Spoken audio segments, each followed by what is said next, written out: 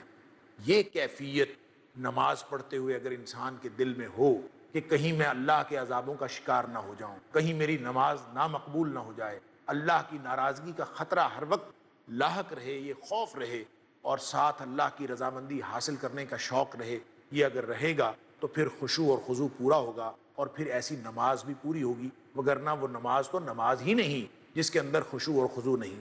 ناظرین کرام، سورۃ المعارج کے اندر بھی اللہ کریم نے یہی بات دہرائی ہے کہ والذین هم من عذاب ربهم مشفقون، کہ مومنین کی جو صفات بیان کی ہیں اس میں یہ صفت کہ وہ لوگ اپنے رب کے عذابوں سے ڈرتے ہیں. یعنی یہ اللہ کے عذابوں کا خوف موجود رہنا اور یہ احساس رہنا کہ میں مالک الملک کے سامنے کھڑا ہوں، مجھے اپنی بارگاہ میں قبول فرما لیا تو پھر انشاءاللہ مجھے اللہ کی رضا حاصل ہو جائے گی، اور اگر کہیں اللہ نخواستہ یہ نامقبول ہو گئی تو میں اللہ کی ناراضگی کا شکار ہو جاؤں گا. یہ کیفیت اگر دل میں موجود رہے اور برابر موجود رہے، پوری نماز کے اندر موجود رہے، تو پھر اللہ تعالیٰ اس کی بخشش کر دیتے ہیں، اور اگر یہ موجود نہ رہے تو پھر اس کی بخشش نہیں ہوتی. ایک حدیث جس کے راوی حضرت عبادہ بن صامت رضی اللہ تعالیٰ عنہ ہیں اور ابو داؤد شریف کے اندر یہ روایت موجود ہے کہ نبی کریم صلی اللہ علیہ وآلہ وسلم نے 5 نمازوں کا ذکر کیا. یعنی یہ ساری ناظرین کرام مومنین کی صفات ہیں، اور مومنین کی صفات کے بارے میں ایک بات ہر وقت ذہن میں رہنی چاہیے کہ اللہ کریم نے قرآن پاک میں جہاں کہیں بھی مومنین کی صفات کا ذکر کیا ہے، جیسے میں نے کچھ مثالیں بھی دیں سورہ مومنون کی ابتدا میں اور سورہ مومنون کی آیت نمبر 57 سے 60 میں بھی، اور اسی طرح قوموا للہ قانتین کی بات ہوئی، یہ جہاں کہیں بھی ہے، عباد الرحمن کی بات ہے سورہ فرقان کے اندر، تو اللہ تعالیٰ نے مومنین کی، یا پھر سورۃ المعارج کے اندر مومنین کی صفات کی بات ہوئی ہے. تو یہ ایک بڑی ہی عجیب حقیقت ہے کہ جہاں کہیں مومنین کی صفات کی بات ہوئی ہے تو اس کی ابتدا میں بھی اللہ کریم نے نماز کا ذکر کیا ہے، اور اس کے تذکرے کے مومنین کی صفات کے اختتام پر بھی نماز کا ذکر کسی نہ کسی طور موجود ہے.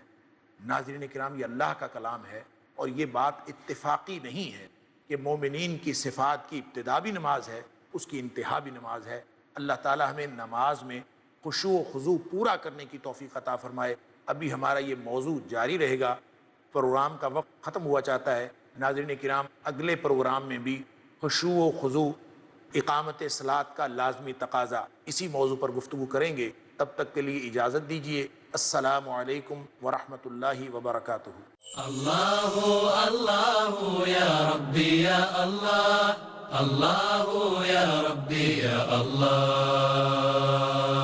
لا إله إلا الله، لا إله إلا الله، لا إله إلا الله، محمد رسول الله.